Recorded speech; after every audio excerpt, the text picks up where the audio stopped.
చెప్తారు ఒకవేళ ఏమన్నా మిగతా ఉంటే. సో దానికి కారణం ఏంటంటే 2/3 మెజారిటీ లేకపోవడం. మీకు కావాల్సిన 2/3 ఎంత అంటే 352. ఇన్ ఫేవర్ 298 పడ్డాయి, నెగిటివ్గా 230 పడ్డాయి. సో తాజాగా జరిగిన ఆపరేషన్స్ వెస్ట్ బెంగాల్, మహారాష్ట్ర, మిగతా జరగబోయే యాజ్ ఆఫ్ నౌ ఇవాళ టుడే ఎన్డీఏకి అనుకూలంగా వచ్చిన నెంబరు 314. సో ఇంకా షార్ట్ ఆఫ్ ఒక 30-40. సో ఇక్కడ నా పాయింట్ ఏంటంటే ఇక ఎవరి మీద ఆధారపడే అవసరం లేకుండా, బిల్లుల కోసం పాస్ అవ్వాలంటే ఇంకొకళ్ళని ఎవరినో ప్రాధేయపడాల్సిన అవసరం లేకుండా ఒక వ్యూహాన్ని సిద్ధం చేసుకున్నారా? రిషి గారు, మీరు అడిగినటువంటి ప్రశ్నకి నేను సమాధానం చెప్పబోయే ముందు ఒక్క మాట, పెద్దలు గఫూర్ గారు లేవనెత్తినటువంటి ఒక అంశాన్ని ప్రస్తావించి నేను మీరు చెప్పినటువంటి దానికి నేను వస్తాను. రిషి గారు వారు మాట్లాడుతూ నరేంద్ర మోదీ గారి చుట్టూతోనే రాజకీయం అంతా కూడా, బీజేపీ అంతా కూడా కేంద్రీకృతం అయ్యింది, గవర్నమెంట్ కూడా చేస్తా ఉందని చెప్తా ఉన్నారు మంత్రివర్గ విస్తరణలో. వీటిలో భాగంగా ప్రధానమంత్రిగా వారికి సర్వ హక్కులు కూడా పార్టీ నిర్ణయించిన తర్వాతే వారు ప్రధానమంత్రి అయ్యారు. ప్రజాస్వామ్యయుతంగా వారిని ప్రతిసారి కూడా ఎన్నిక అయిపోయగానే పార్లమెంట్ లో ఉన్నటువంటి పార్లమెంటరీ పార్టీ వారిని ఎన్నుకున్నది. పార్లమెంటరీ పార్టీ ఎన్నుకున్న తర్వాతే వారు ప్రధానమంత్రి అయ్యారు. ఒకటైతే, రెండోది ఏంటంటే ప్రజాస్వామ్యం. భారతీయ జనతా పార్టీలో ప్రజాస్వామ్యం. ఇవాళ నితిన్ నబీన్ గారిది చూడండి మీరు. నితిన్ నబీన్ గారిది ఎన్నిక చేయటం కోసం అని చెప్పి చాలా సుదీర్ఘమైనటువంటి ఎక్సర్సైజ్ చేసిన తర్వాత ప్రజాస్వామ్యయుతంగా ఎన్నుకున్నాం.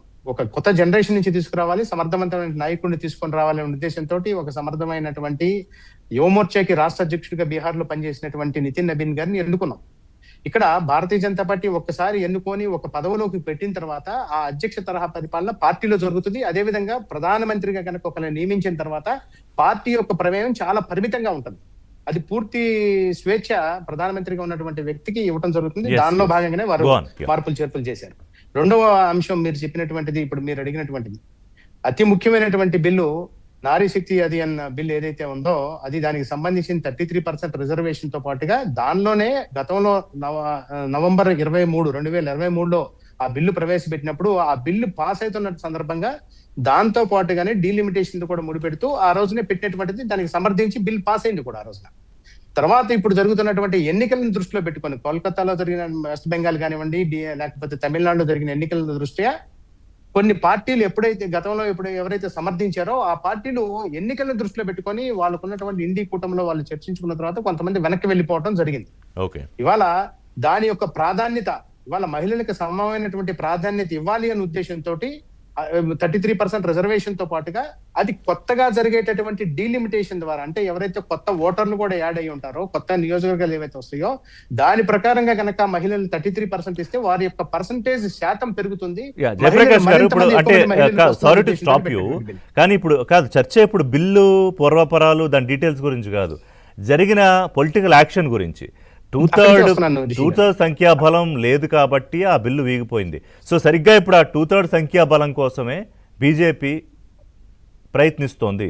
దానికి రిజల్టే ఇవాళ 314 నెంబర్ వరకు రీచ్ అవ్వగలిగారు. కరెక్టేనా కాదా?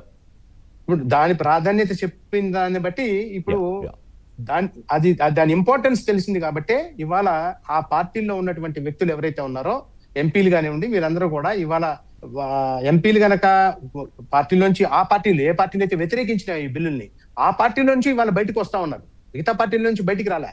దాన్ని వ్యతిరేకించినటువంటి వ్యక్తులు ఎవరైతే ఉన్నారో వారికి ఆ పార్టీ నుంచి బయటకు వస్తున్నారా, ఆ పార్టీలనే టార్గెట్ చేశారా? రెండు తేడా ఉంది. There is a difference. ప్రజాస్వామ్యం అండి. 20 మంది ఎంపీలు ఒక పార్టీ నుంచి బయటికి రావటం అంటే మనం టార్గెట్ చేయడం వల్ల జరిగేది ఉంటే ఎన్నికలకు ముందే టార్గెట్ చేసుకుని ఉండాలి కదా, ఆ బిల్లు కోసమే టార్గెట్ చేసుకుని ఉండాలి. అది వాస్తవం కాదు. అక్కడ వెస్ట్ బెంగాల్ లో మమతా బెనర్జీ గారు ఓడిపోయిన తర్వాత వాళ్ళందరికీ కూడా ప్రజల ఆకాంక్ష ఏమిటనేది కూడా అర్థమైన తర్వాత వాళ్ళంతలోకి వారుగా వచ్చినటువంటి విషయం. అదేవిధంగా మహారాష్ట్రలో కానివ్వండి, వీటన్నిటిలో కూడా ప్రజల యొక్క ఆకాంక్షలను తెలుసుకున్నటువంటి వ్యక్తులు బయటకు వస్తా ఉన్నారు. ఒకరిని చూసి ఒకరు ఇన్స్పైర్ అయి ఉంటారు. వారు మేమే జాయిన్ చేసుకోవాలనుకుంటే డైరెక్ట్ గా వాళ్ళు 2/3 మెజారిటీ తోటి బయటకు వచ్చేసారు తృణమూల్ కాంగ్రెస్ నుంచి. వారు డెఫినెట్ గా మన పార్టీలోకి వచ్చి బీజేపీలోకి జాయిన్ అవ్వాల్సింది. సరిగ్గా ఇది మొదలైంది రాఘవ్ చద్దా తోటి. ఆప్ లో ఆయన మొదలుపెట్టిన ఆపరేషన్ కొనసాగుతోంది. ముందు ఆపు, తర్వాత తృణమూలు, తర్వాత శివసేన ఉద్ధవ్ ఠాకరే శివసేన, తర్వాత శరద్ పవార్ ఎన్సిపి. రిషి గారు, రాఘవ్ చద్దాని ఎంతగా అవమానించారనేది ఆయన స్వయంగా పత్రికా విలేకరుల సమావేశం ఏర్పాటు చేసుకొని చెప్పుకున్నారు. ఆయన పడినటువంటి అవమానాలు, ఆపులో ఆయనకు జరిగినటువంటి నష్టాలు ఏ రకంగా జరిగినాయి, ఏ రకంగా ఆయన కార్నర్ చేశారు సీనియర్స్ అని చెప్పి ఆయన చెప్పుకున్నటువంటి మాట, మనం చెప్పినటువంటి మాట కాదు. దానివల్ల ఆయన బయటకు వచ్చేసారు. ఇప్పుడు ఏ పార్టీకైనానండి ఒకటండి, ఏ పార్టీ మీద సింబల్ మీద గెలిచిన తర్వాత ఆ పార్టీ కమిట్మెంట్ ఆ నాయకులకి ఆ పార్టీ తోటి ఉండాలి. నాయకత్వం మీద విశ్వాసం కోల్పోయినప్పుడు సహజంగా ఆ పార్టీలో నుంచి కూడా బయటకు వచ్చేస్తారు. ఇది మనం ఆపగలిగితే ఆపింది కాదు, మనం రమ్మంటే వచ్చేది కాదు. ఒకళ్ళిద్దరిని తీసుకొచ్చారు అనే ప్రయత్నం చేశారు అని అంటే మేబీ జరిగి ఉంటదేమో, అది మాకు తెలియదు.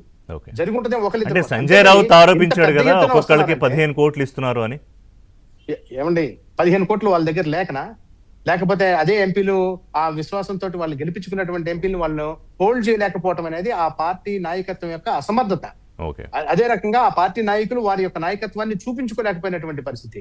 కాబట్టి ఆ ఎంపీలందరూ కూడా వాళ్ళు బయటకు గఫూర్ వచ్చేటటువంటి పరిస్థితి. తప్పితే బయటికి రావాల్సినటువంటి అవసరం వాళ్ళని అడగాలి, వాళ్ళకి తెలియాలి ఎందుకు బయటకు వచ్చారు అనేది. Yes. వాళ్ళు ఇవాళ చెప్పాల్సినటువంటి విషయం. ఇవాళ గఫూర్ గారు NDA number reach almost 314, less short of. ఇంకా కొన్ని తర్వాత ఎస్పీలో ఆపరేషన్ ఏదో ఉందని బీజేపీ నాయకులే అంటున్నారు. అంటే ఇక్కడ నా పాయింట్ ఏంటంటే ఇక బిల్లులు పాస్ అవ్వాలన్నా కీలక బిల్లులు, లేకపోతే వాళ్ళ ఎన్డీఏని ఒక స్ట్రాంగ్ ఇప్పుడు